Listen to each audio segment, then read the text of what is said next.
Tanya. Music 2 years back join అయ్యాను. నాకు music అంటే చాలా ఇష్టం. నేను మీట్ అవ్వాలనుకున్న పీపుల్ కీరవాణి గారు, సునీత మేడం. నాకు పాడతా తీగలో ఈ స్టేజ్ దగ్గర రావడం చాలా హ్యాపీగా ఉంది. నాకు పాడతా తీగ 3 years వచ్చినప్పటి నుంచి చూస్తున్నాను.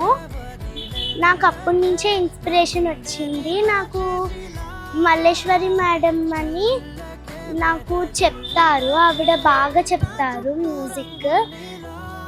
నాకు చాలా ఇష్టం ఆ మేడం అంటే. ఆవిడ ఇన్స్పిరేషన్ వల్లే నేను ఇక్కడ దాకా వచ్చాను. నేను చాలా థ్యాంక్ఫుల్గా ఫీల్ అవుతాను.